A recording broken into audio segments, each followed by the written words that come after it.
à partir du moment où diaspora a un sentiment d'inclusion, qu'il est entré en Haïti, sorti, il y a entreprise, il n'a pas fait exclusion, d'abord pour moyen retirer sémantique ça, son vieux sémantique, quand dit diaspora, c'est-à-dire nèg l'autre boyo, m'pas vle comme ça, et bien qu'on retirer sentiment d'exclusion, et bien diaspora lui-même qui déjà un paquet sur le plan de la technologie, sur le plan de la pensée, sur le plan de l'instrument de travail et de la connaissance qu'il a acquis, tout naturellement, c'est eux-mêmes que c'est diaspora qui va le faire.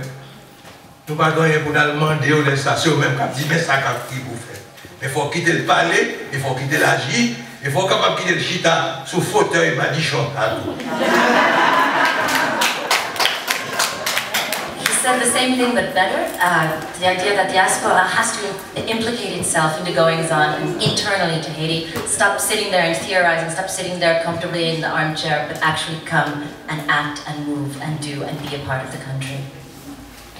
Can we read? Briefly. Thank you. A little. À force de vouloir dire, je ne suis devenu qu'une bouche hurlante. Je ne m'inquiète point de savoir ce que j'écris.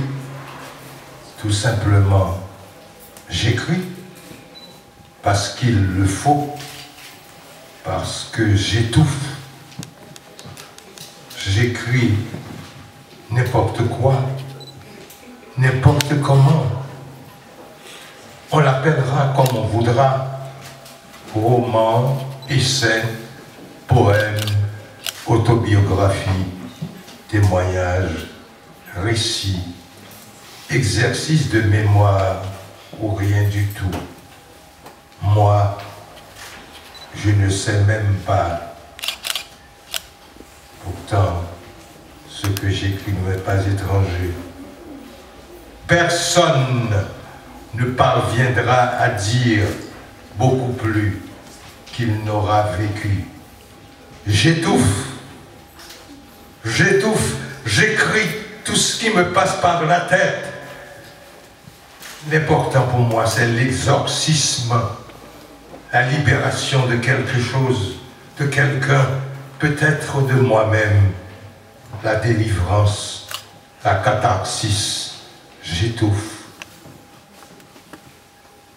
Je ne vois pas de soupirail et je force sur les parois de mon asphyxie avec le beignet des mots. Si malgré tout, elle ne s'ouvre pas, un passant entendra la rouillée anarchique de mon langage ou le SOS barbare de mon agonie. J'ai assez réfléchi. On réfléchit trop dans mon entourage, ou peut-être que l'on ne réfléchit pas du tout. Je suis fatigué. Maintenant, je frappe aux portes closes. Je piaffe, je crie, j'appelle, je hurle. Mes cris d'alarme réussiront-ils à émouvoir quelqu'un? À toucher une cible sensible? Je ne sais rien, je ne sais. Pourtant, le malheur, la misère, le désespoir, la rage, les fleuves, les tempêtes, le sang, le feu, la mer, les cyclones, mon pays, les arbres, les montagnes, mon peuple, les femmes, les enfants, les vieillards, tous les hommes, toutes les choses et tous les êtres me gonflent la voix à un point que s'il arrive que j'échoue, j'aurais été réellement seul, effroyablement seul, horriblement seul.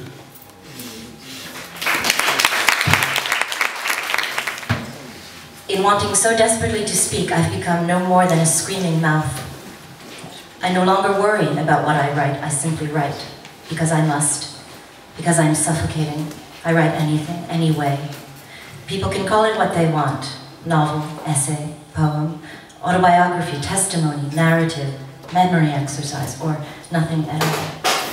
I don't even know myself, yet what I write feels perfectly familiar to me. I have done enough thinking. People think too much around here. Or maybe no one thinks at all. I'm tired.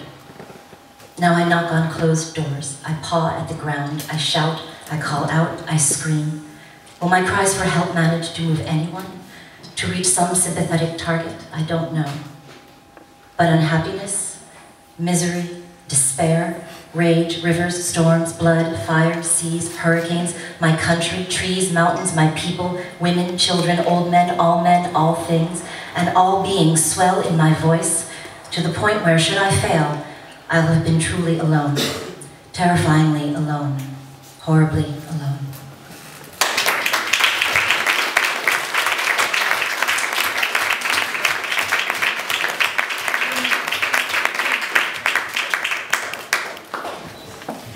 Merci, thank you so much to all three of you, Madison, Etienne, Ayama, all of you. Let's give them a warm round of applause.